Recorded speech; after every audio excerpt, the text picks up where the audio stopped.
लागै छी अपना सबके मिथिला संस्कार पर स्वागत करै छी। जखन पालो पर नहाबै छी सोहाग दैये धोबिन तकर एकटा गीत दै छी अपने सबके, से सुनू।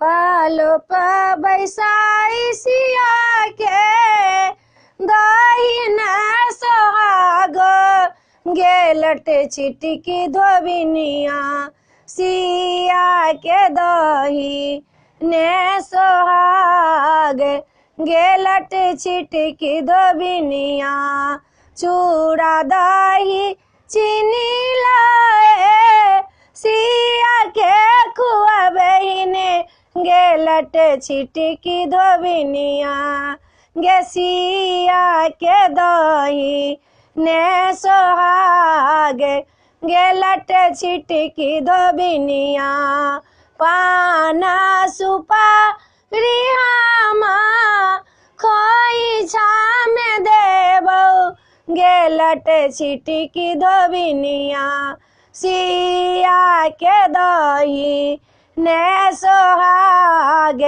गेलट छिटकी धोबिनिया केसा के धोए अपने सिया के सोहागो दही गेलट छिटकी धोबिनिया अपना के सदही ने सोहाग गेलट छिटकी धोबिनिया के साधोए है तो है सिया के पिया बही गेलट छिटकी धोबिनिया सिया के दही ने सोहाग गेलट छिटकी धोबिनिया सिया के दही ने सोहाग गेलट छिटकी धोबिनिया।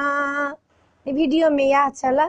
अपने सबकी सोहाग पर के गीत नीक लागत तो चैनल के सब्सक्राइब करऽ नहीं बिसरबै, लाइक जरूर करबै, चैनल के सब्सक्राइब जरूर करबै, कहबै जरूर नीक लागल कि नहीं नीक लागल। जय मिथिला, जय माता जी।